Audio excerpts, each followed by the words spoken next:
Live from the middle of the ocean, from Atlanta, Georgia, from Mississippi to the world. This is the Morning Run. Let's go.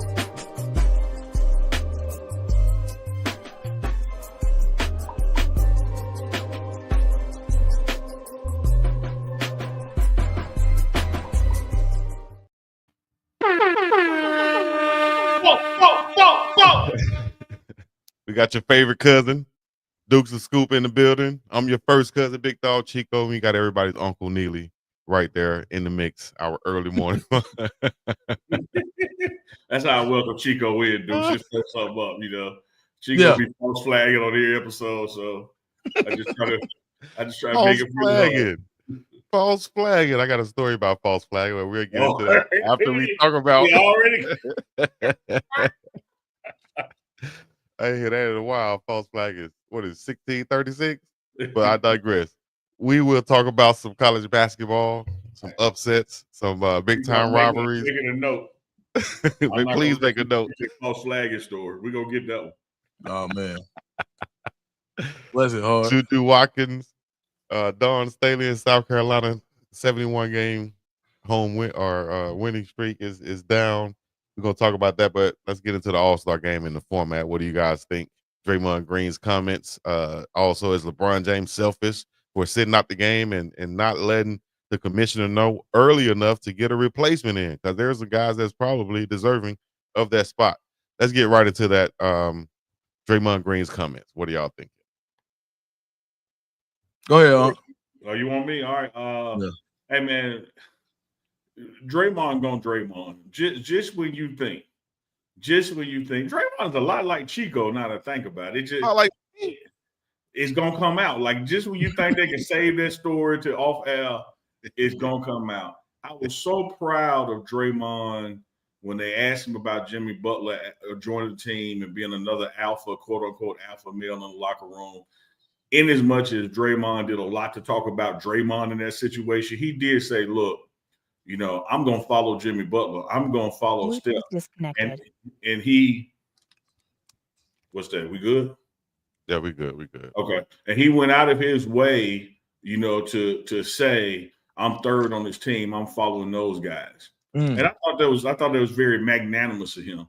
Then you get to the end of the game when they're talking about the All-Star format, he's going to give it a 0.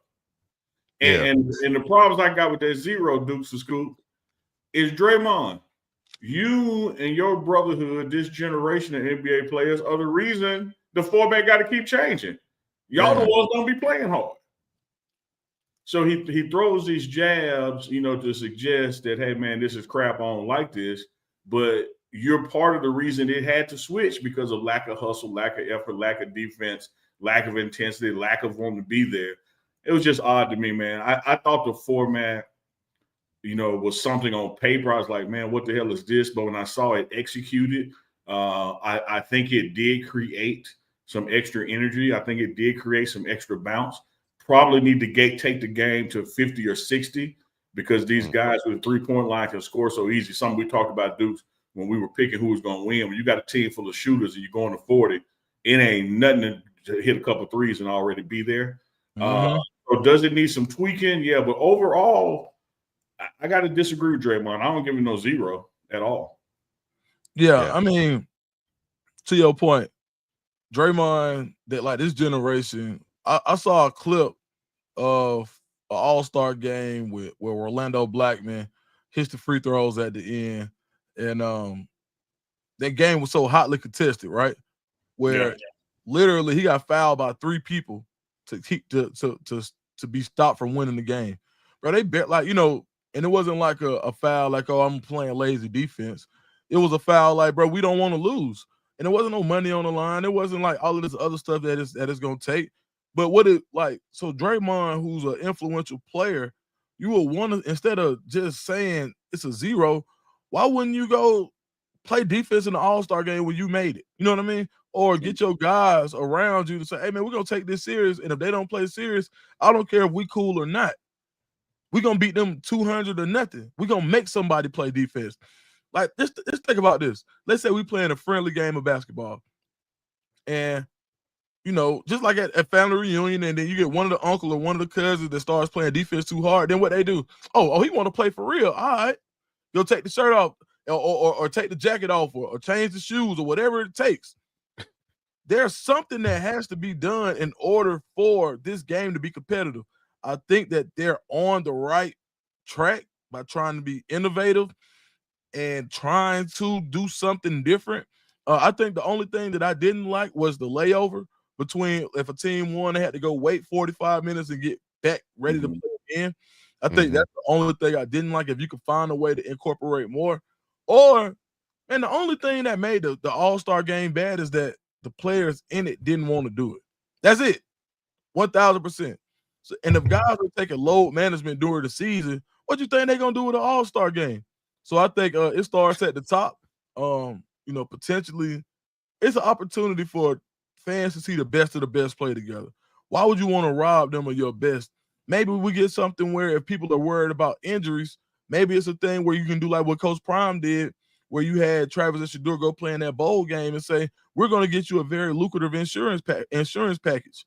Maybe we do some rev share to where if you guys play hard and the ratings go up, then you'll be able to benefit financially. But I think I would give it a 6. It's just because I grew up when the All-Star game meant something. And I think that for like kids like my son, he's 11, he hasn't experienced any of that. So now that he's finally paying attention, it's just like this is all he knows. So if this is the baseline, then you got somewhere good to go. So I'll give it a 6 for effort. Hopefully they can tweak some things and make it better. You said some things there, Dukes, that really got my mind turning, particularly when you mentioned your son there at the end. This All-Star weekend, since its inception, is about celebration and entertainment. Celebrating those players who are above and beyond the upper echelon in the league, and also entertaining the fans in a different kind of format.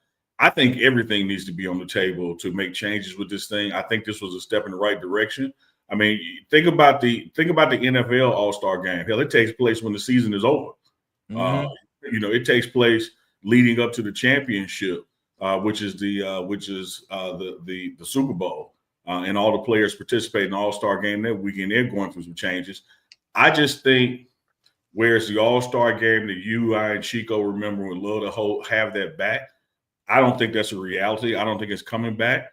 Because even if you paid the winning team $1 million a player, some of those guys are making $3 million a game, like in the regular season. And so I don't know what kind of incentive you can attach to it other than TV money, which I think what you're saying is a great idea as well, if we have to financially incentivize hustle. But I also think we have to be keenly aware, and this is where I'm being fair and balanced to the NBA and Steph Curry and what they tried to cook up, no pun intended. What people see as entertainment also changes. It was very entertaining for me to see a Pro Bowl safety knock the hell out of a punter. That might not entertain people in 2026, 2030, 2045. Scoring does, points does, being able to interact with your heroes does. I can see the All-Star weekend, becoming something more toward that before it goes back to just the uber competitive game we wanted. Because these guys in this generation, so much money is so front loaded, which is what the old players fought for. The Players Association fought for this kind of compensation. There's a equal and opposite reaction to that compensation, meaning, hey man, this is my week off. What the hell I want to run up and down the floor for? Man, so let me ask y'all a question, like what Big Perk said. Basically, the problem was that the players didn't play hard. Is that correct? That's what I think. That's what people are saying. Yes. Okay. Did the players seem to play hard last night, or way harder than they normally would play? It was improved. Well, hell, what are we talking about then? That means the format worked. It did work. It is working. If that was the case, if they wanted to make the players play harder to entertain the fans more, I think that's what they did with this format, because you had the world players playing against the USA players. You saw how Wemby, after the game was over with, they had a shot that went viral of him basically disgusted after the last point was scored. He wanted to win. So I think that pride is there. I think the games was and will be and continue to get competitive if they pick teams like that with some type of theme, OGs, young guys, world team playing against each other. I didn't mind seeing the rising stars in there. Like Draymond said, he didn't want to see that. I didn't mind that because it's going to make the other guys play harder because you got the younger guys. They don't want to lose to those guys right there.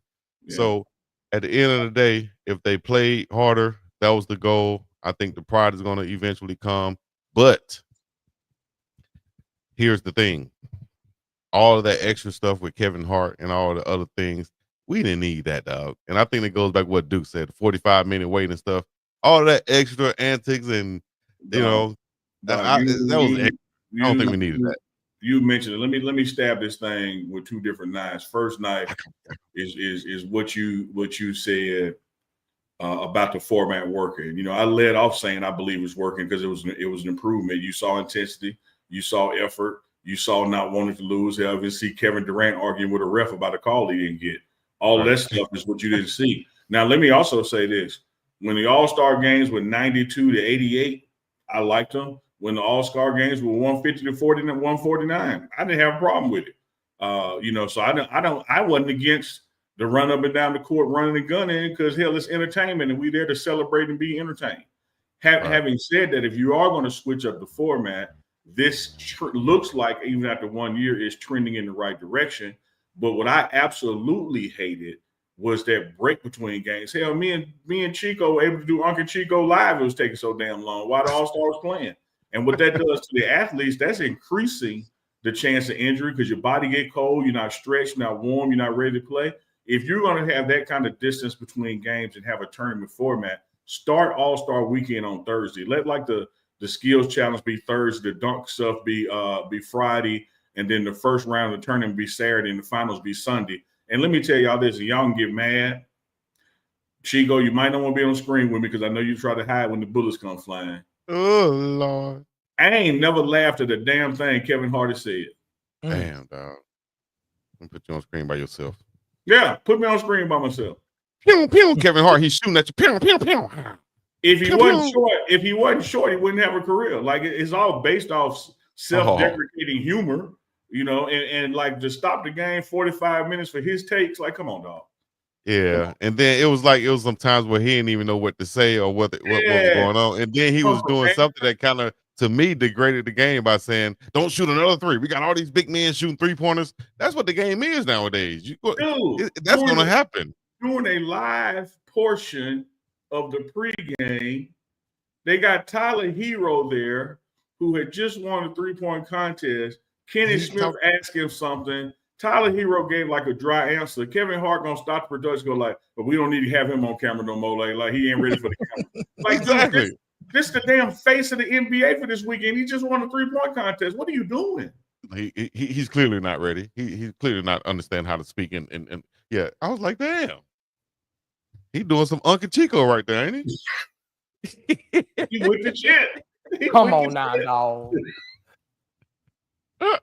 So I think in other words, I think you can save a lot of time between these games removing that nonsense. It doesn't add any value to the game. It doesn't solve the problem. No one said, hey, I don't like the All-Star game because we ain't got enough comedians participate. They say, hey, I don't like it because of the game itself. Adding in stuff like that, Adam Silver, doesn't solve the problem. You're making a new problem.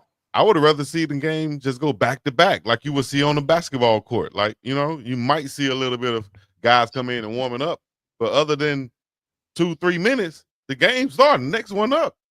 That's how it should have been. And they could have been on the sideline watching, you know, instead of somewhere getting cold. That's what I feel. Let me tell you what would be better than that break in between. I'm stealing off your idea you just said, barred it from the playground, Dukes. Mm-hmm. Winning teams stay out there, right? Winning teams stay out there. That's cold-blooded. When you got next and you ain't got enough, you can pick you a couple off the loser team. I would rather them do that and just keep going back to back to back to back until we done play 5 or 6 games and that's the winner. Then this damn, okay, now it's time for some Kevin Hart skits. I mean, they just turned it into, I mean, you ever see when people go too hard to try to connect with the youth and it's not genuine? Mm-hmm. Like, you see people like, maybe go to a school or something, and then they just go in and use a whole bunch of hip phrases when they start out their speech or whatever they're talking about. And then soon after that, you lose the kids anyway. So the message is gone, right? That's what it seemed like. They just went and got every influencer they could. And it was like, all right, it's going to be TikTok. Like, Mr. Beast got so much airtime, and shout out to Mr. Beast, but man, dog, like, this is the NBA, man. Like, we want to see the best of the best of a product that's been flailing lately. Yeah. I haven't been interested in the NBA, just to be honest. The most interested I've been is to see LeBron and Luka. I almost think that call might have came from up top. That's how I feel. Like, hey, this he need to go there. Like, you know, that's how it feels, because there isn't any there hasn't been a lot of regular season excitement. I don't know. I don't know how to fix it, to be honest. Dukes, you onto something what I know was going to be Chico's second question, because he had asked it at the beginning about LeBron's last minute, I'm not going to play. Yeah. I wouldn't even doubt if that didn't come from the top. Not the not play part, but the, hey, man, don't announce it. People got tickets and airline, like, we don't need no changes. Just show up for me, because I don't want to replace you with nobody. I can see that totally coming from the top, and it would make sense. This is the icon of the league, and if you would announce 2 weeks ago he ain't gonna play, you damn right it would have a ripple effect. Now, having said that, since he did show up, I'm gonna be like Big Perk. Come on, Bron, put your damn uniform on, man. Wear your uniform. Yeah. Bron came out like he was headed to Costco. Like he was about to go to what y'all talked about the other night, Duke's Club Prime. Yeah. He's about to go to Prime, dog. Yeah. He's about to go to ATL. He's about to step out. Damn, I got a LeBron story too. I actually saw LeBron in the club one time. I mean, like a dinosaur. Write that down, Unc. LeBron in the Miami Heat in the club. Oh, it's writ. It's writ. It's not even written. It is written. It wrote down. It jotted down. False flagging story, LeBron story. I'd be damned if you get out of here today without us hearing one of them. We gotta save it over. Maybe I'll do one. I'll do one today, and then do the others later on. But let's get into where we look at Dukes. He digging, Dukes. He digging. Hopefully those stories won't be, shovel worthy right there. Shout out to Wembanyama. And somebody said in the chat it should be USA versus the world. I think that's basically kind of like what Chuck set it up to be. Yeah, that's gonna happen. That's gonna happen. Yeah. Well, USA versus world is basically Olympic Games, right? Yeah, but here's the thing, and I'm gonna be off a couple of numbers in this, y'all. So don't hold me to the exact science of it. You're looking at when the first Dream Team went and played, there was only about 10 people in the NBA from foreign countries. Mm-hmm. When the most recent Dream Team played, it's like 40 people in the NBA from foreign countries.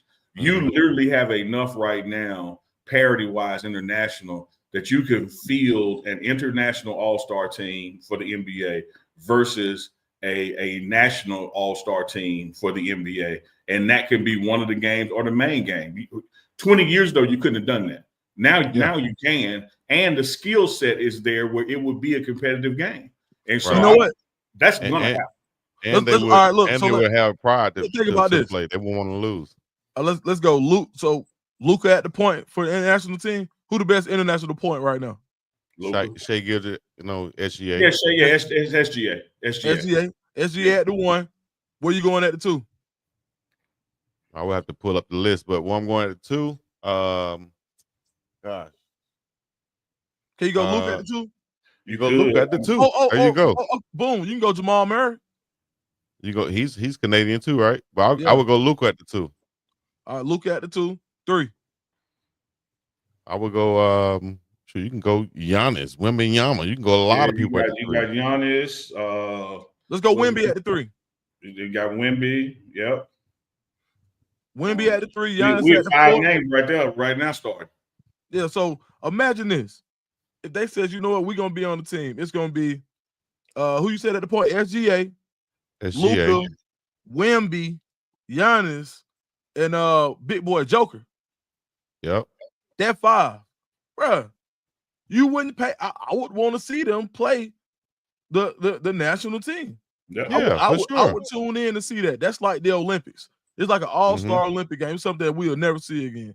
I think if that could fix it.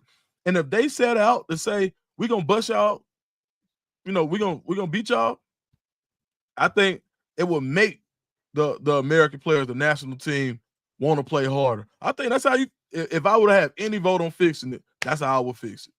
Yeah, I think it's about that time now. I think they kind of did that with Team Chuck right here, but at the same time, it was like unofficial. It's still heavily favored to American players. I think it's still what most of the Kenny guys and Shaq guys are American players. So you will have to have an influx of a few more world players, I think, to kind of even that out. Can you get a 5 better than that 5 we just named from the national players? Luka, SGA, Giannis, Jokic, and who's the other guy? You said, and Wemby. That's a squad, boy.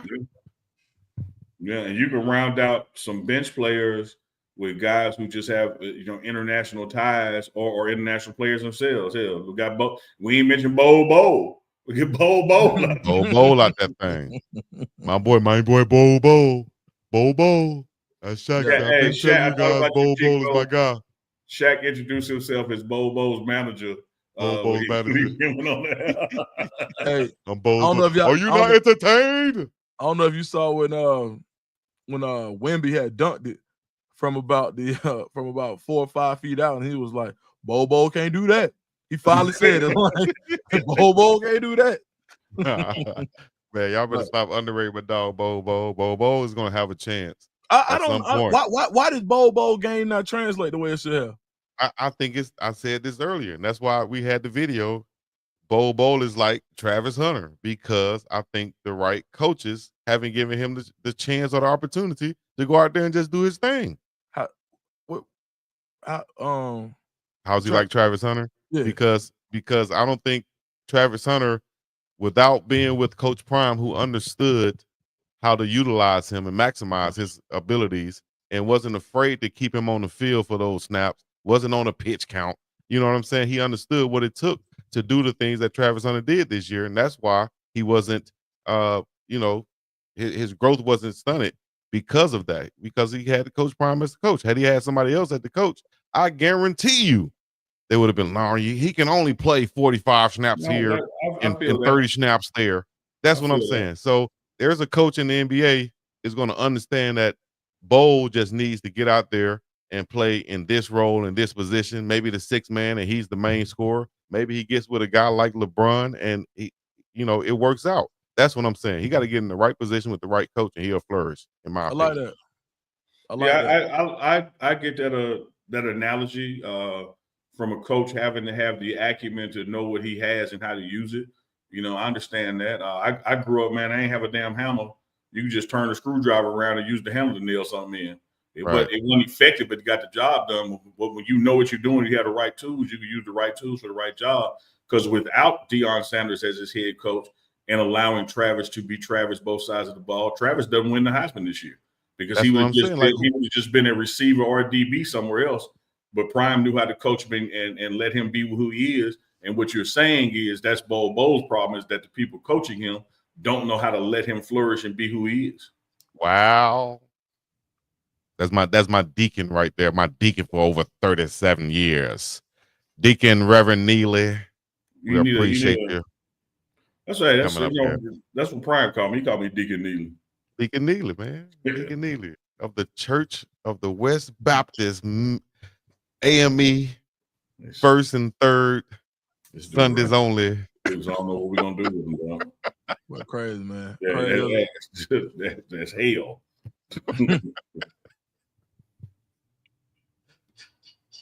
All right, we got the head of the usher board. Philip Dukes is going to step up and talk about some college basketball. Your guys at Auburn. You gonna make me an usher, bro? You the head of the usher board, man. Not just the usher. You the head. He got the white gloves on, huh? With one hand behind his back. He directed people. No, yeah. What? Yeah, I go with like that speaking Yeah. without talking. I go with it, man. Real BJ Nelson said, "I told y'all Chico old ass man."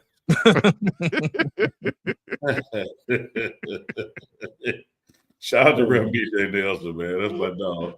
Yeah, man. Man, shout out to my pastor. Dukes. Yeah. Let's talk about some Auburn basketball, man. I know you got to transition. I see that Auburn helmet behind you.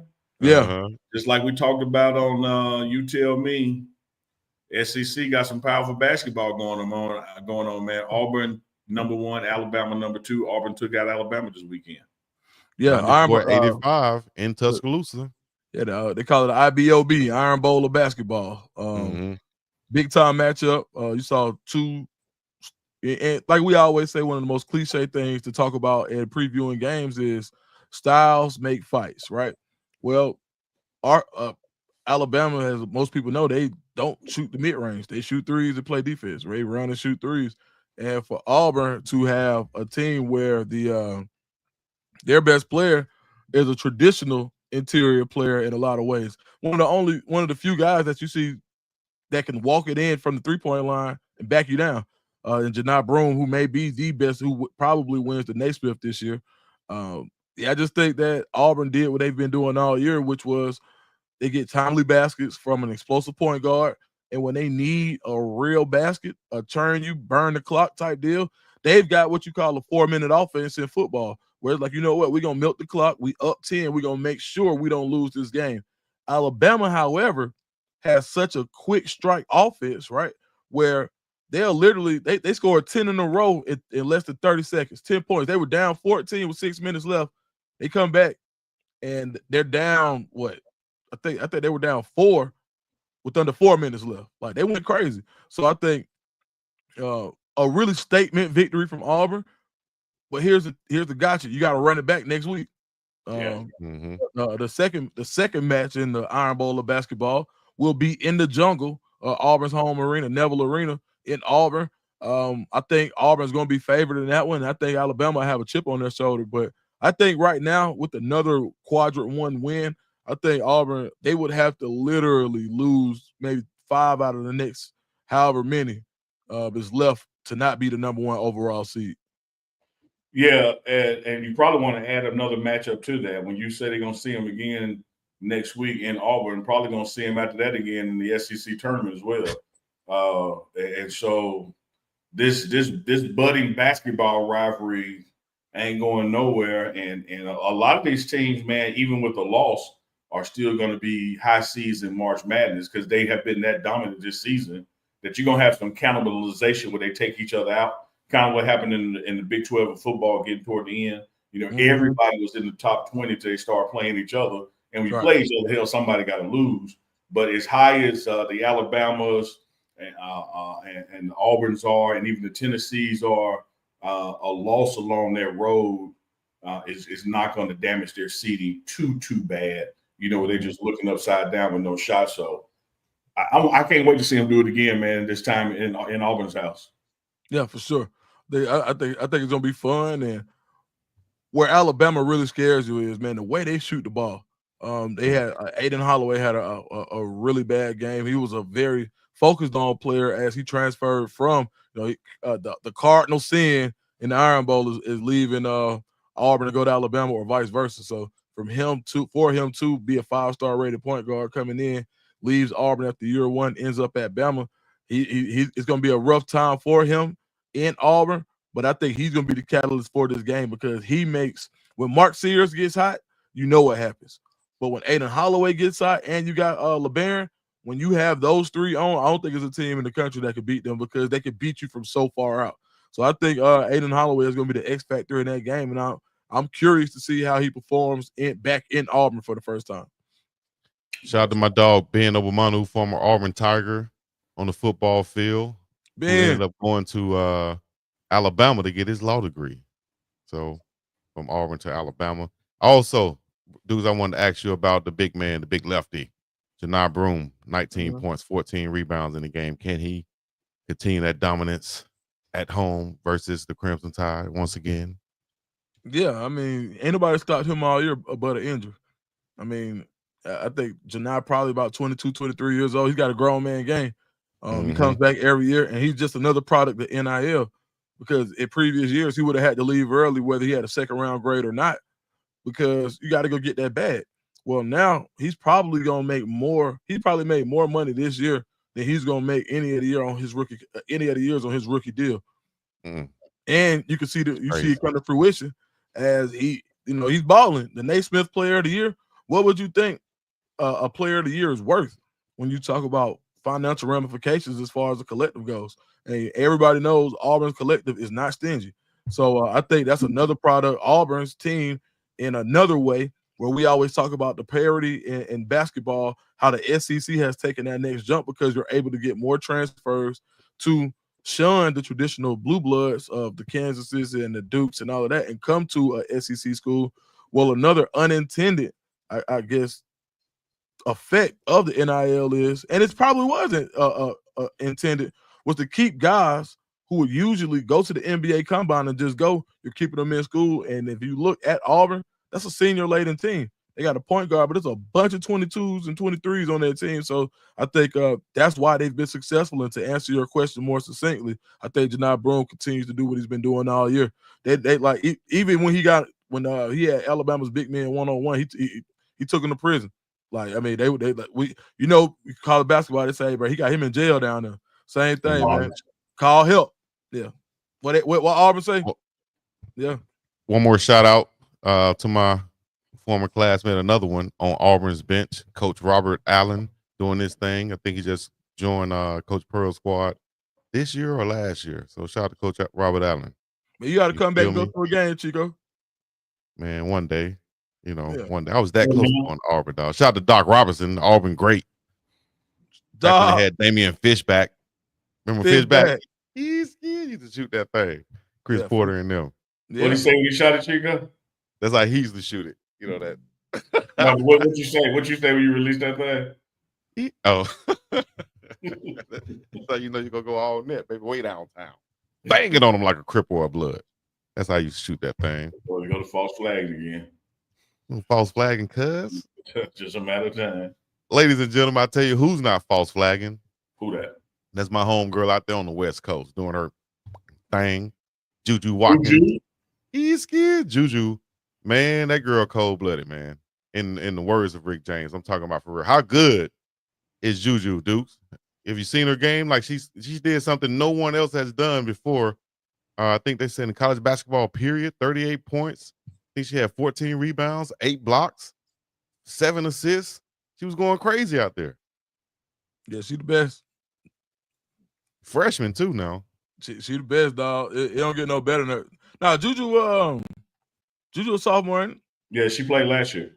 Well, I thought she was a freshman. The way I saw her balling out that thing. But my bad, she a sophomore. That's right. Yeah, but she a killer. On the court. 1,000%. Like if there was anybody who could be a one and done in female basketball, it would have been her. It was her. She literally affects the game on 3 levels. When you talk about all 3 levels offensively, she can hit you in the perimeter. She still has a mid game, which is a lost art, and she finishes well.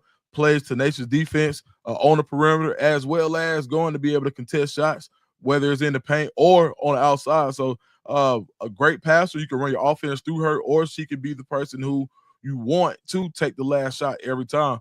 And she makes the right play. I think where it comes to Juju, I think her first straight, where she's going to really shine in the WNBA is when she starts to play with people, with more talented players who understand how she thinks. You're ever on the court and you hooping and you come down fast break and you might look away or you throw the bounce pass from half court or something and they're not ready for it. And then they come down and one of the guys on your team says, you got to know who you're throwing it to. I used to hate that because why I got to know who I'm throwing it to? That's a dime. And I think that's where Juju's game is going to go to the next level, whereas she's going to be able to literally give the ball, like she can distribute the ball more freely. And that's what really makes her game go. Is when she's more able capable to players, yeah. When she's able to be creative and she knows that that play that she creates is going to be finished, she turns into a different player. So by her distributing the ball, all that does is create openness for herself. And then, when she on the island, it's barbecue chicken. So, yeah, just to talk about her game, I think Juju, she's 1,000% the best female college basketball player in the country. Man, I'm glad you added those final points on that, dudes, because when I was pointing my finger at you and amening you, the one thing you were leaving off that they don't give her enough credit for, her being Juju, is how much better she makes the people around her. Caitlin Clark does her damn thing and she gets those buckets. But I can't necessarily say when you're her teammate that your game expands because of her. You actually get better, become a better basketball player when you play with Juju and what she brings to the table. Because like you said, even though she may have to arrest or dumb down her game in moments, she don't have to do it all season long with people, all game long. Like she's a floor general out there and people know where to get and where to do and how to respond because of her leadership. And then when it doesn't work, she has the ability to hey, inbound to me, I'm gonna bring it up the floor and I'm gonna take the shot or get it to the basket or mid range. There's not a lacking part of her game. She's clearly the best player in female college basketball right now. And it's hard to compare generations to generations, but when you look at the kind of women who come out of college basketball, whether it was Reggie Miller's sister, I just always like to give Reggie all the time and refer to Cheryl as that, stick it to Reggie. When you look at Cheryl Miller, what Swoops has done, like, man, she is right up there in that discussion as being able to do it all. Yeah. And she makes it look effortless too, man. Like she don't look like it's hard, like to get to the basket. She get to the basket, she had the same nonchalant look on her face as she did for a pull-up three. Like it looks easy. Yeah. Let me ask y'all this. So the greatest praise I heard for LeBron before I really got into knowing who LeBron was Danny Ainge said there weren't 5 players. Now, this is in 2002. LeBron is going into his senior year, and he said there are not 5 players I would take over LeBron in the NBA right now. Are there 5 players that you would take in the WNBA right now over Juju? Not 5. I would still take Asia because height kills in basketball. But I don't have nobody else. Yeah. There's some good players, but I don't think anyone is doing what she's doing and filling up the stat sheet like she is. So, no, not Caitlin Clark. Nope. I wouldn't take Caitlin. No. I'll take Juju for all of the reasons above on the board. I'll take Juju. Me too. Wouldn't even blink about it. Like I said, only one I'm hesitating on is Asia Wilson with Vegas. Like because her skill set and what she can do in the post and the rim still being 10 feet in the air. When you got a big that's dominant, she like Shaq. I got to go with that. But Caitlin Clark, no, I'm taking Juju. Right, and like I said, there's a good player. Sabrina Walter said Angel Reese, Flaujae, LSU Page, the girl from Yukon. Taking Juju. I'm taking Juju. Also, who's the other girl? I like Inesco. I like her a lot. She a baller. But I'm taking Juju. Because Juju's doing everything, dog. Like she's showing that defensive, just being that anchor on the defensive side. How many guards, guys on the perimeter, women or men, that you see getting 8 blocks like that? That's crazy. Man. Okay, what about my girl played for the Sun last year? She was like second in defensive MVP too. Alyssa Thomas. I like Alyssa. I'm taking Juju. Ooh, right now? Yep. Yeah. Brianna Stewart. I'm taking Juju.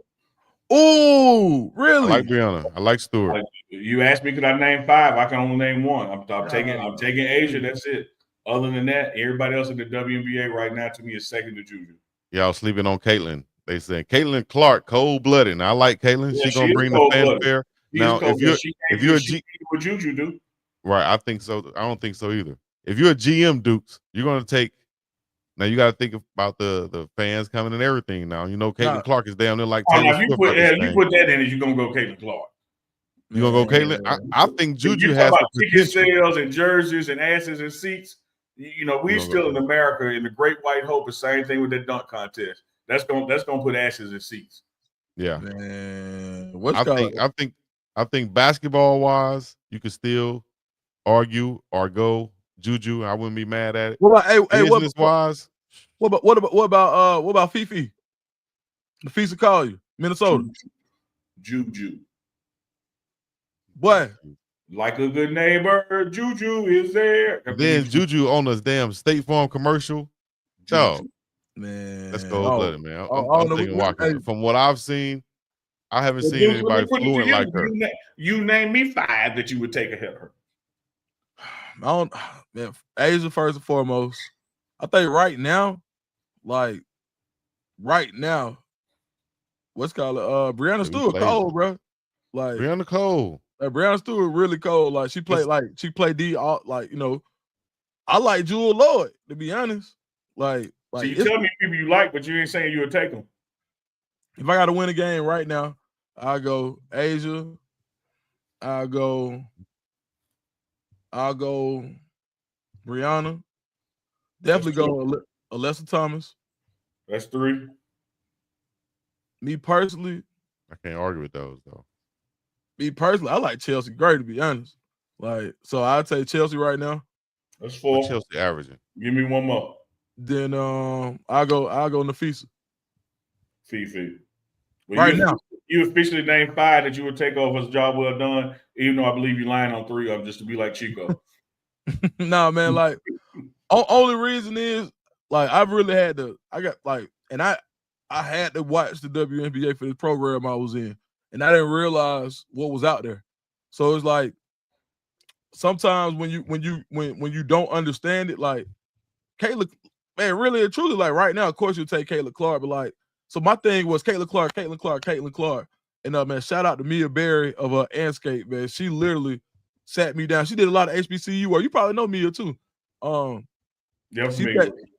She sat me down and was like, dude, you play basketball a little bit. I said, I did in my day. She said, I want you to watch these players and tell me that they wouldn't bust Caitlin's, you know what? And I'm like, and I watched. Alyssa Thomas really impressed me though. And I watched her with the Sun, and as far as what she does defensively, like it's just like we're talking about winning basketball. We ain't just talking about the flash. We ain't just talking about what can be done. You take any of those players and you put them back in college right now, they go crazy the same way. Now, I'll say this. As far as 10 years, 15 years down the line, thinking about ages and all of that, yeah, you got to go Juju because you're going to get more out of her. But I just think like skill level, but number 1 pick for sure. She's going to come in rookie of the year, and I'm going to be interested to see, does she take the league over to where does she play as well as Caitlin Clark did? Let me ask you this though. You said you named Chelsea Gray, right? Mm-hmm. From the Aces, correct? Mm-hmm. She's averaging 8.6 points a game, 3 rebounds, 5 assists, and 1 steal. Good player, good team player. I would look at that as being a role player. I think Juju's going to be a superstar. You're going to take Chelsea Gray over Juju, who's right now averaging 24, and I think that's going to translate to the WNBA to what? Let's just say 16. Only reason I said that is because if you look at that team, she did what that team needed. Juju on that team that she played on with Kelsey Plum, with everybody, Asia Wilson, everything they had on the Aces. You got to think. I know you don't watch the Aces, Chico. I know you ain't seen her hoop. No, I have. I like her. Hold on. Come on now. Hold on. I'm gonna tell you why though. I'm gonna tell you why. If you tell me this, and I'm gonna say you right. You down? If you want to quiz me on that, you can. Who knows? I might fail it. Who knows? But I'm talking about the question that was asked. I just like about the question. I'm just like the question that was asked. So one thing about so what I'm saying is this: sometimes you can't read the box score to get the whole picture. Okay, that's all I'm saying. The question was this: Chelsea's averaging this, Juju averaging this. Do you equate that to being? How many points did Juju average? Right, apples to apples. How many did she average in the NBA in the WNBA last year? That's what I'm saying. I said if you take what she's averaging right now in college, which is 24 points, 7 rebounds, 4 assists. Okay, let's just say you translate that to the WNBA, and that drops down to 16 points. Right. Mm-hmm. If you put Juju and her skill set on the Aces in the role that Chelsea Gray playing. I'm not trying to downgrade her. I'm just asking to get clarification from your end. Well, I'm telling you. You don't think that Juju will flourish in that role just as much as Chelsea is doing? I'm telling you, you're looking at just this year. What did she average the year before? I will have to look that up. I know she cold-blooded. I know she cold-blooded. I know she got the skill set. I know she's going to the fit in. So that's why I asked you the question. And I'm answering the question, Chico. Yeah. And I'm also giving you some advice. And the role player. You cannot call her a role player because you looked at you looked at the box score and you said role player. And you haven't seen them hoop. And if you knew, and if you watched them hoop and you followed them as they went back to back, you would know that she's not a role player. So I'm saving you because let's say, in my opinion, that's a role player. Those numbers say role players. Now watching them play and seeing what she does on the team, if she is not, if you're not the top scorer on the team, right? Let's say if you're looking at the Lakers, you can look at any team right now. You got star players, and the rest of them are going to be role players. Even if they were star players from the former team that they came from, they're going to come to this team and fit in and play their role. Defense, hustle, do dirty work, hit timely shots when you need it. But being the main guy, the main person on that team, she wasn't that, in my opinion.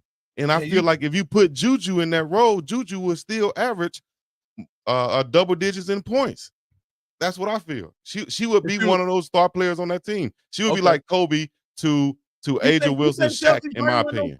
You think she won no star player? She got to be if you know. No. I was saying Juju, I feel like, in my opinion, would step into that role and still be Juju. You asked me a question. Not be that. Oh, hold on. You asked me a question. But you turned around and asked me a question. You asked me a question. So answer the question then. You asked me a question also. Chico, do you watch the game? You don't watch the game. You don't. I ain't had to, like that was rhetorical. No, that's you don't even watch it. Yes, I do. I watch them. Okay, so for you to call, so if you knew that, then you would know that was just one. That's what I feel. Draymond called the game a 0. We don't feel like the game was a 0. That's his feeling. What I'm telling you is, so you're saying based on box. I just want to make sure I'm clear. Based on box scores, right? Is the reason why I asked you that question. I'm at Chico. Can I finish? Yeah. Okay.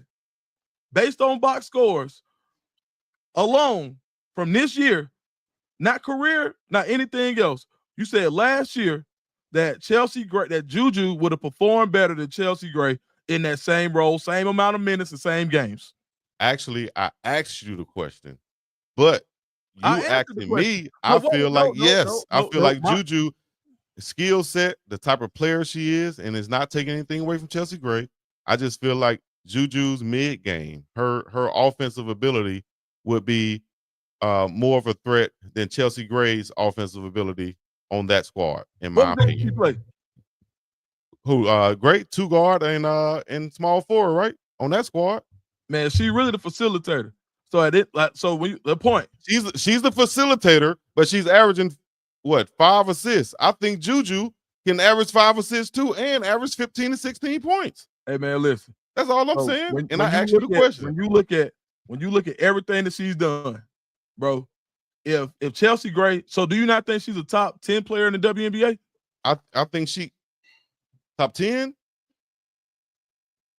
Just based off skill set and her balling, defensive and everything. Do you realize that's the only time she averaged last year? Being hurt was the only time that she averaged points like that. Listen, she was average. So look, let me school you. Okay, cool. So you said that translating that game. Hold on. So you said that her game, that Juju's game being translated would translate to about 16 points in the WNBA, right? Yes. Okay, and that would make her not a role player, right? And listen, I asked you a question. Basically, right. If she goes to a team, I think Juju will be the main scorer on the team, and I think 16 would be her minimum. So you think she's gonna score more than Angel Wilson? If she was on Angel's team? That's what you're saying? Or just period? If she was on Angel's team, no, I think she would be the Kobe to Angel's Shaq. Okay. Angel would be the main player. Okay, go. So do me a favor and do us a favor. I want you to that same place you just got them stats from real quick. Go look at career averages and her year over year, and you will see that same 16 points that you're looking for that's going to qualify her as not a role player, she's already done. Bro, so just that's what I'm saying. That's why I said earlier, it doesn't matter what you did previously. If you come into a situation like this where she is playing her role, she doesn't have to be that 16 points per game. Listen, she doesn't have to be that 16 points per game player. She can fit in and win on the team. I don't know. I can look it up. I can look it up. Look it up. I can look it up. Let me see. How many games did Chelsea Gray play this year? What point are you trying to make? I was going to step in and tell you the point he's trying to make, but I'm so much enjoying somebody else going back and forth with your ass other than me that I ain't going to chime in on the damn thing. So this all came from me asking the question, which was simply, hey, Dukes, you said that you'll take Chelsea Gray over Juju. I said Chelsea is averaging 8.6 points according to ESPN. Juju is averaging 24. Do you think? And I said, why do you think Chelsea Gray? Why are you taking her over Juju? And I gave That's what I was saying. That's what I was saying. That's all it was. First of all, I appreciate the reason. That's it. But then you came back and asked me a question, which I answered. I feel. I know. And all I'm doing is what I'm trying to do is like sometimes. All right, cool. Yeah, like this is deep water. And Chico, what's deep water? WNBA. For sure, because it's not easy to just go swim through that because you got to sit down and you got to look to understand it. And so if you think that you're going to understand the WNBA from a box score and understand the players, and you're talking about a top 5 player on who was just a back-to-back defending champions, right? Then you hear me out. You can't throw a blanket statement out about a player who's well respected and a lot of circles as a top 5 player. It was a question. I'm telling you, Chico. I'm because of the numbers. I'm asking the question. That's all it was. And what? Cuz listen to me. I'm listening to you. Well, I love you. As matter of fact, I'm listening to understand, not to disagree. There we go. Understand this. When you looking at though, there's so much more to the numbers, right? Okay. And you brought the numbers. That's a butter knife. I watched the games. That's an AK. I was gonna wear you out, however it went. So that's at that point in time. I'm trying to tell you, like Chico, you cannot relegate yourself to being a box score warrior and go right and down that hill when there was nothing that you could do to win that argument on the top 5 player in the WNBA. When you brought stats to the battle in order to back yourself up, you should have left it at opinion. And then you could have said, I just like her game better. And then we would have been cool. So you're saying you done cooking? As they will say in the chat, you done cooking? With the AK? As I was saying, the question was, because we said, name 5 players. She was one of your players. Me being familiar with her, I looked at her stats. Me knowing her game. Me know how tough she is. I just asked, would she fit in there, and how would she fit in, and why do you think, based off of these stats? I didn't say based off anything else, but you came in and said, I watch her game. I like her game better than Juju. Here's why. From the past, she's averaged this. Well, Juju might come into the league and average, but she piped down to join this championship squad, and that's simple as that. We appreciate you for your great, vast knowledge of the WNBA ball game and everything else out there. Well, don't be condescending. I'm not being condescending. I'm being dead serious.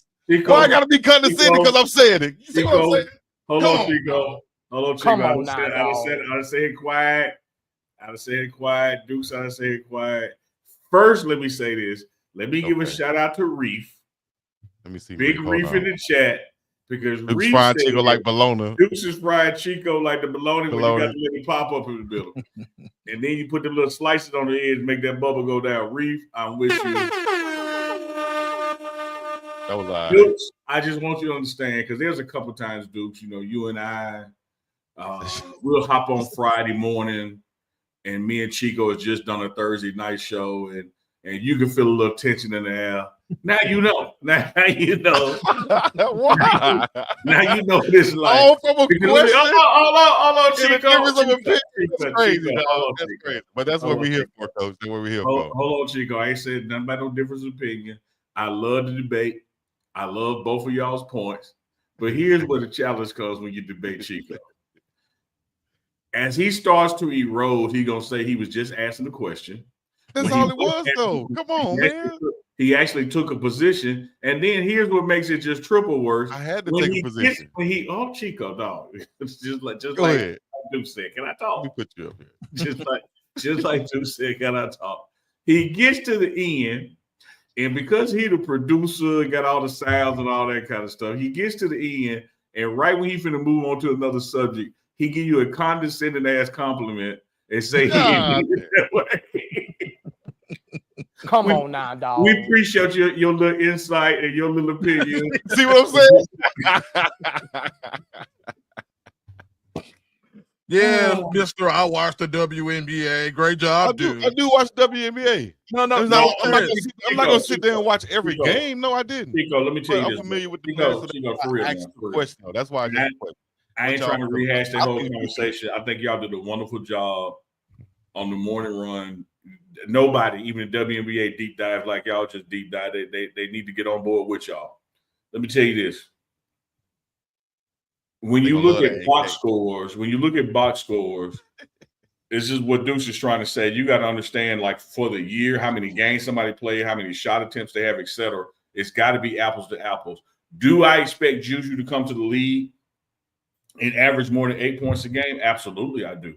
But that doesn't mean a person averaging 8 points is a role player. You have to look at the circumstances of the number, and I think that's what he was trying to explain to you. But you were so hell-bent on being condescending like you always do. No. Listen. I think y'all are caught up on me saying role player, right? And role player is not downgrading what she can do on the court. And I think that's what y'all are trying to hold on me because I said role player. I'm saying role player in the sense of a part of a good team. If I didn't take it as a negative. I didn't take it as a negative. I feel like y'all was taking it as a negative and saying, like, you know, she's in the specific example y'all discussed the Aces. That's Asia team. She gonna get the most touches. That's all I'm saying. And I'm saying if you put Juju there, would she be more of a Kobe role to the? And before we get Kobe and Shaq role, all that I'm gonna use the real names. Here's why I think a Juju is better in that situation than a Chelsea. And Chico, let me say this in fairness to Dukes. Both players are completely healthy. Both players are at their best. Yes. I think Juju, much like a Shedeur Sanders, does things at such a higher completion rate or making the shot rate that if I'm only limited to 10 touches because I'm playing with this big, I do more with my 10 touches. And it may just be I'm 7 of 10 and the other person is 6 of 10. But I do more with my touches than other people do with theirs. And so I'm not taking away from the big. I'm just doing more with mine when I get it. It's the same thing like Shedeur. There's a lot of good quarterbacks out there, such as like Cam Ward. Shadeur's the only one passing above 70% completion. And the name of the game is completions. So right. I'm gonna look at what Juju does with her attempts and the limited number of attempts she's gonna get because she's playing with Asia. So I think both of y'all are spot on. But what I really enjoy is somebody else getting frustrated as hell. Dukes, shout out to you. I must be doing something right then. If you're getting frustrated with my questioning for some reason, either I'm doing something terribly wrong or I'm doing it very well. One or the other. I might be doing this little thing very well, huh? If I'm evoking all that emotion. Kenlon Jones says Juju would definitely draw a double team and free up Asia to dominate more. Come on now, dog. Then when that double team goes to her, Asia assist numbers gonna go up because when she passes Juju, she's gonna make a high percentage of the shots. Y'all just like this. Y'all just like to see, you know, what looks like Chico getting cooked out there. You feel what I'm saying? It's all good. But my cousin, I tell you what, my cousin makes a great point. I'm not arguing against what he's saying either. You feel me? Cuz always makes a great point, but I really just wanted to. But why it had to be a great little point? A great little. Oh, I'm just messing with you on that. I'm just using Yeah, we your heard slang your on little that. point. You know you watch the We heard little your little games, you know. Man. And then you gonna try to That's say all. that ain't condescending. Man. All right, come on, man. No, but on everything though, That's on we appreciate you, Dukes, No, on that for sure. one. On that one, and I just think Juju is gonna be like a Kobe Bryant in this league, dog, and it's gonna be something special to see. That's what I believe. I go for that. On the eye test. Let me Now, tell Unc, you and your attention, Unc. Go ahead. Let me tell you this, Dukes.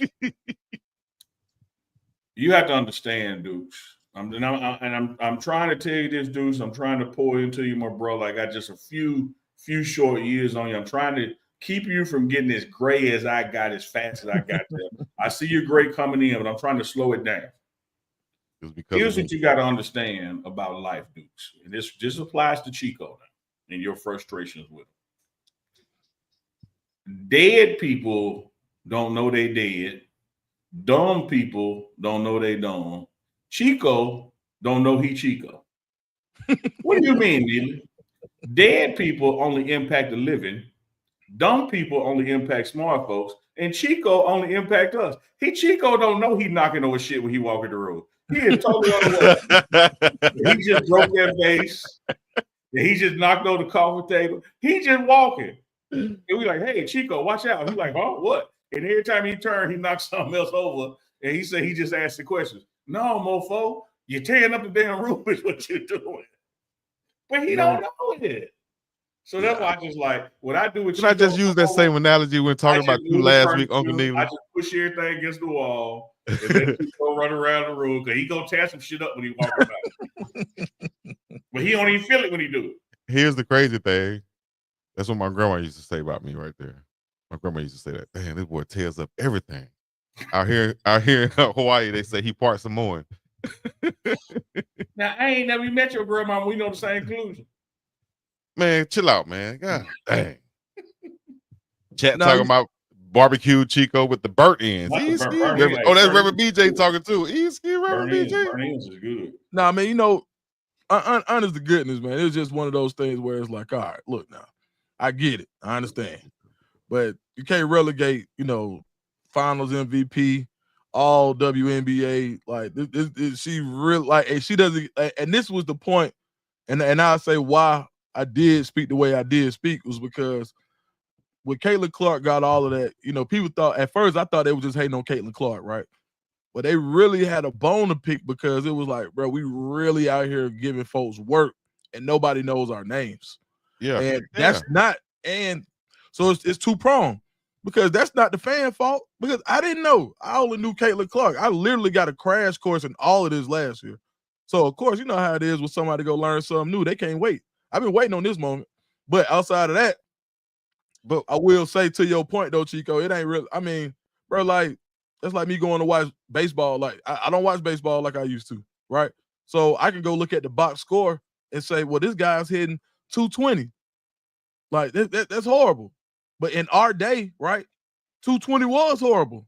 But now in the day of sabermetrics and analytics, you'll take when three true outcomes is how they manage is how they evaluate baseball players.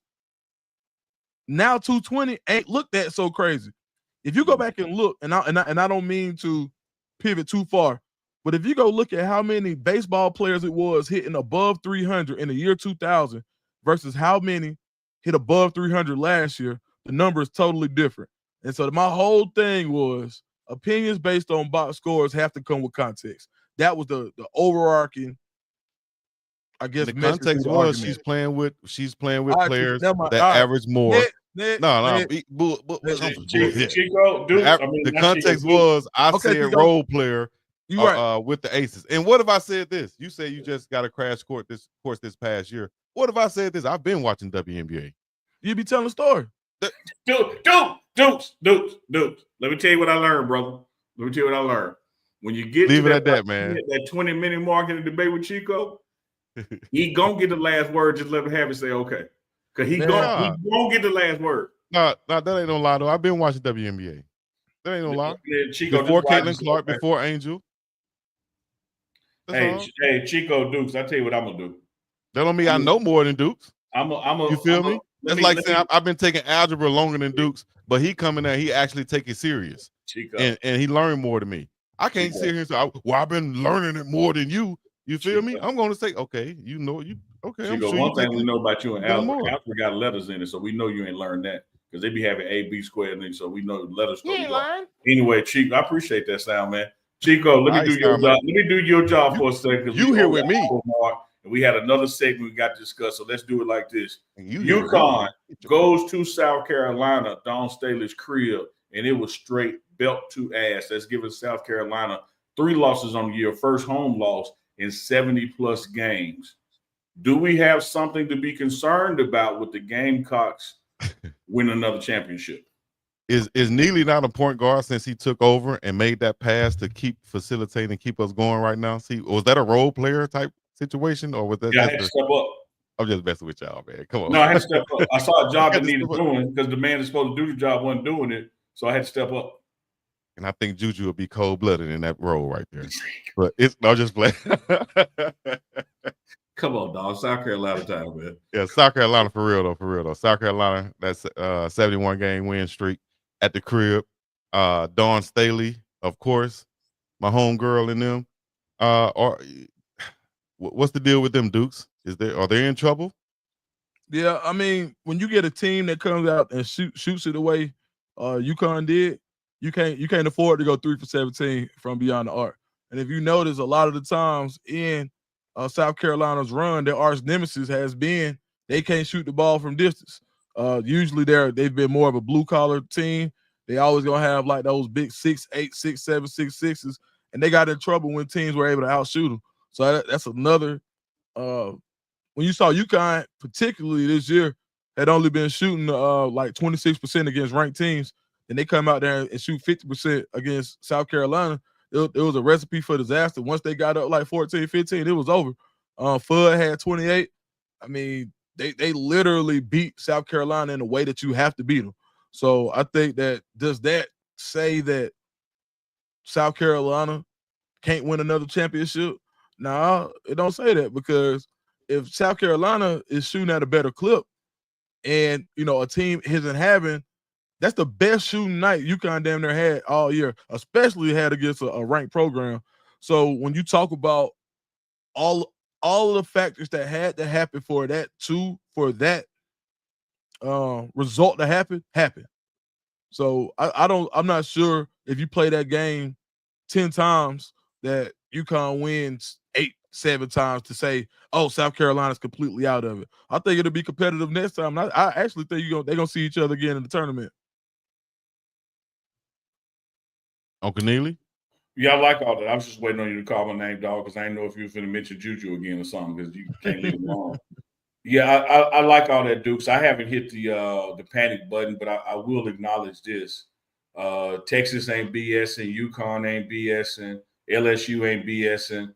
You know, there's a number of teams, female teams in college basketball that can beat South Carolina or give them trouble. I think what I saw the other day in that Yukon game was more of Dawn Staley being a coach and letting her team struggle and go through this. You know, she could have decreed, you know, you talk about 3 of 17, she could have decreed, hey, timeout, huddle up. Don't shoot a damn 3 the rest of the game. Mm-hmm. Like, but she let them, like, all right, I've been trying to tell y'all, you know, stop riding high and acting like can't nobody beat us. And they went through those growing pains and took that loss. And I don't want to say, when I say a meaningless loss, here's what I mean. And when I say meaningless loss, when you were playing that level of college basketball, it's all about winning the national championship.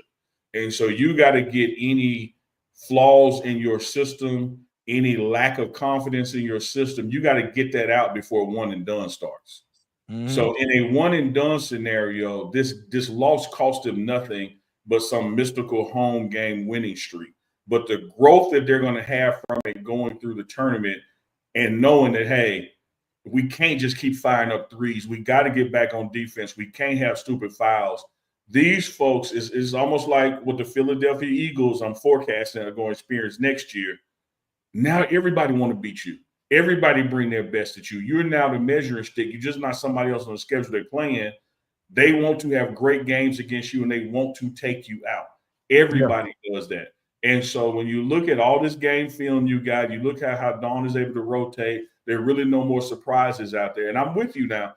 At the percentage rate that Yukon made baskets, that's probably not going to happen night in and night out. That's probably 2 games out of the month that you're going to be on a hot streak like that. But I think it's a growth period, a learning lesson for South Carolina. I'm not hitting the panic button, but I will tell you this. You sleep on Texas, sleep on Yukon, sleep on LSU, you want to. Yeah. And it's somebody, Dr. Bear no ball. He said Notre Dame been on the tear. You want to. I think they if they should be number 1. Yeah, absolutely. Yeah. Absolutely. So I'm still if this was a stock, I'm not selling Dawn Staley or her team when I say that. I'm still buying. I think that they can win it and win it all this year. But I don't see them doing to anybody what UConn did to them. Like, they're not going to blow folks out.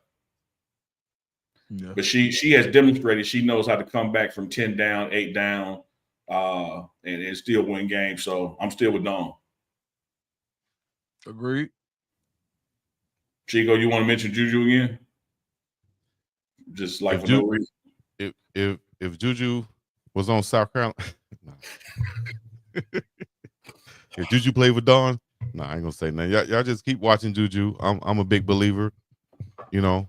Can I give a shout out to Renee Rainey? Renee Rainey with the $9.99 super chat. It's also you can a little production note. We got to celebrate her super chat because that's her 10th one during a live. Shout out to Renee with the $9.99, letting us know what time it is, her neck of woods. Hey, Renee, like we always say about the morning run, it might not be morning where you watch it, but it's morning somewhere. You ain't lying. Shout out to Renee Rainey up in this Cincinnati. Miss Jobs, Sabrina, Junior Boxing. What is that? Yale?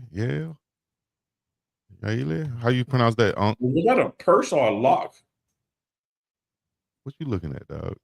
Her legs. I'm trying to see what that was. Is that a lock? Claw hammers. I didn't put it there. It's her picture. Anyways, where we end up next? What's the last topic? What's the last subject? Well, the last subject, we're there now. And we're 3 minutes early on it. We've been on hour 15. That means it's time for either false flag or your LeBron story. Oh, damn. Because we hit our checklist. Where I was going with the LeBron story. LeBron, first of all, looked like a dinosaur if you ever met him before in real life. But let me see. Just a story about meeting LeBron, a chance meeting with LeBron James. Let's take you back a few years ago. I was doing videos once again, music videos for Dukes, to clarify. And I was on tour with this rapper, right? I'm not going to call his name right now, but shout out to my dog. We ended up in New York. So we go to this place called the Greenhouse Club in New York. If anybody knows about it, it's a popular place. I think this is where all the big names go. And it was apparent because these guys walked in. So we go in this club, we get out of the Sprinter van, we walk in and stuff. Me, myself, I'm not really a big club guy unless I'm throwing a party. You feel me? Dukes, you might understand that, Also, I'm not a drinker for real, so I'm not going to buy no bottles or nothing, or I'm not trying to stunt. So we go in the club, we just stand in a random section by a table, look at the menu on the table. These things say everything start at $400. We're like, ooh, look at each other. You gonna buy something? No, dog, I ain't drinking. You gonna buy? No. Well, by the time we made that decision, waitress came over and told us, hey, y'all gotta leave. Y'all gotta get out of this section unless you're gonna buy a bottle. So at this point, I'm like, man, I don't even want to be in here. You got some famous rappers over here. You got DJ, famous DJ on the mic. I'm about to walk outside. I'd rather just go try to parking lot pimp or something if I'm gonna do anything. So I'm walking outside. And as soon as I get to the door, before you get to the main door, this dude looked like a Steve Urkel character came and said, oh my gosh, like right in front of me as I'm walking out. He said, oh my gosh, the world champions are in the building. I said, what? Now, Miami Heat had just won the NBA championship the year before. They were in New York to play the Knicks. So I'm like, what? The world champions are in the building. And he sprinted past me. Like that is motherfucking crazy. So I walk out.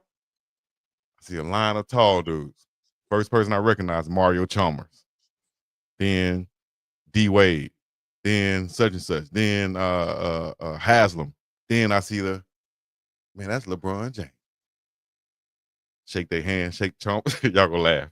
Shake Chalmers' hand, shake Wade's hand, shake LeBron's hand. His hand came all the way up here. You feel me? I swear his fingers touched my forearm.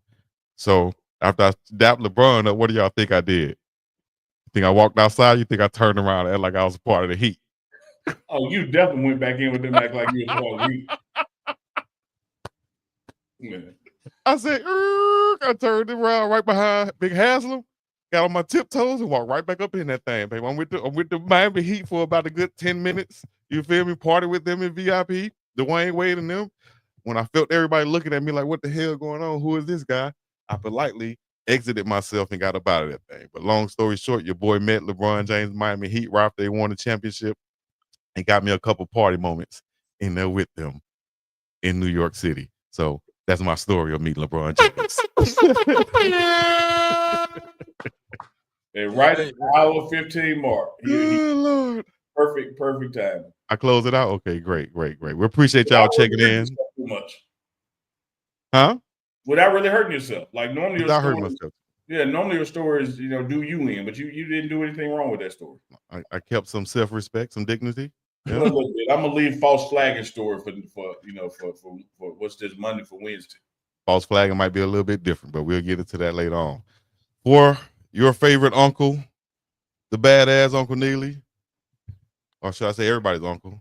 Duke's your favorite cousin. I'm your first cousin that you stuck with because my mama and your mama, sisters, or my dad and your dad, you know what I'm saying? Y'all know see that. I'm glad you clarified that. I know you about to do your thing, wrap us up, but it's all good, baby. See, let me tell you what Duke's is to the chat out there. I don't got to step on what I just said. Watch this. No, I got to add some emphasis to it because you tried, but you ain't sell it right.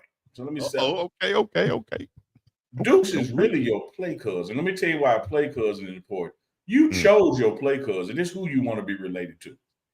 Chico, your first cousin, and y'all really don't mess with them too tight anyway, but because he your mama's sister's son, he got to go with you.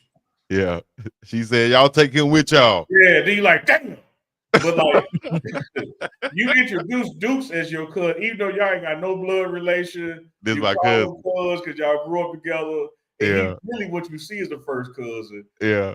Chico is that first cousin. Like, man, you lucky your mama said you had to come. he over here just in case we need to move some extra stuff. You know what I mean? He got a few muscles or so. He help us move. He got the basketball. So I just want to set that it's difference in cousins. Is a difference. And that's why I said your favorite cousin, Philip Dukes, your first cousin, the biggest dog Chico to the sea, and everybody uncle, Uncle Damn Neely. And until next time, this has been the morning run. Dukes, let them know where they can find you at before we get up out of here. Just in case they don't know. Instagram and Twitter at Dukes D Scoop, and on YouTube at Dukes D Scoop. And we probably do some Monday Night Live tonight on Dukes D Scoop channel. Probably see Uncle Neely or Chico, maybe both. Just so, but tap in tonight around 9 Eastern. I might fall through, dog. I might fall through on this Monday evening.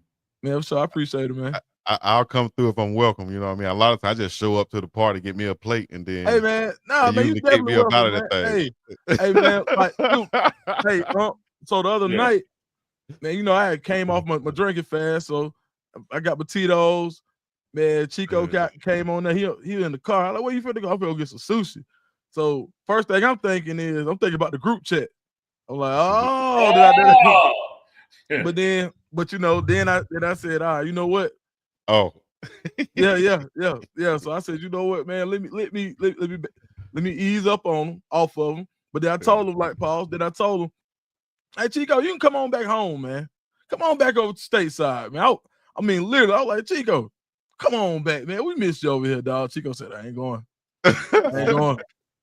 No, if you had two plates with lids on them, and you said, Chico, I'm gonna remove these lids, and you get to eat one. and one is sushi and the other collard greens. Chico in sushi mode now, baby. Yeah, it's up. It's up, Yeah. man. No, hold down. If the collard green got some cornbread with it with some Louisiana hot sauce, See, the sushi didn't have to have standards and requirements. The collard greens got to have prerequisites. Yeah. He didn't say I gotta have my wasabi and I gotta have the ginger and all that. No, he said, I almost got out of here without it. But God dang. Yeah. That's sushi. Almost got out of here. Pretty Tony met him in Hawaii to go eat with him, and he said, man, who this Joker? I said, that's my guy, Big Dog. He said, yeah, but I ain't know he gonna be in flip flops and had his own chopsticks. We all eat with forks. He done pulled chopsticks out his pocket. No, he didn't. Damn. He said, we all got shoes and forks. He out here with flip flops, sitting cross-legged, and had his own chopsticks. Well, well, Dukes, what did you say though, Dukes? What did you say at the end before we got off, or after we got off? You said Chico what? I get it. You remember you said Chico, man. I don't remember a lot from that night. Go ahead. Okay, my bad. You said Chico happy, man. Chico happy. Boom, Chico happy. You can't make hey. Yeah, I mean, hey, Chico happy. I left it alone. Thea said Chico Dukes is Chico God brother. Hey, Duke, oh man. Duke said, "Can I go to the store?" They said, "You gotta take Chico with." Damn, I'm coming. Here I come. Hey, here I come. Yeah, you know what? But see, look, I would have took Chico with me, man. Cause Chico, Chico really funny. Like he don't. Chico's so funny, dog. Like you just don't know what you're gonna get into with Chico. That's one of them things you go for to tell the story. Well, me and Chico you ain't gonna get no bull-ish. I'll tell you that much, Ocho. You ain't gonna get no bull-ish because of me, Ocho. I ain't stealing. I ain't taking nothing. I ain't trying to get no back in no police car. Oh man, I got a quick story real quick before we get up out of here. That's crazy. Go ahead, Chico. When I was a little kid, it's not a story, but it's just a point. When I was a little kid, I wandered away from. I was trying to follow my big cousin Mario to the store, and he got so far ahead of me that the police, by the time he went around the corner, the police just happened to show up. And they was like, what is this little boy doing out here in the middle of the street? So they put me in the back of the police car as a little kid, about to take me to the damn police station. And my cousin finally came out of the store and like, hey, that's my little cousin. Let him out. Let him out. So literally, I got stories like that where I was trying to follow my big cousin, wasn't supposed to, and then got put in the back of a police car. Lord, so you were trying to tell him without being seen. He looked back, you look back, scratching your neck. Got the police car got me, dog. But anyway, man, we appreciate y'all checking in once again. For everybody out there from around the world, no matter where you are, I'm out here in the middle of the ocean, the Pacific, that is. Unk is right there in the south, Jackson, Mississippi to be exact, all the way to the ATL. We coming to you live and direct, man. This is the morning run. Big Dog Chico, Philip Dukes, and Uncle Neely. Until next time, we're gonna be up and about this thing. Peace in the Middle East. Yeah.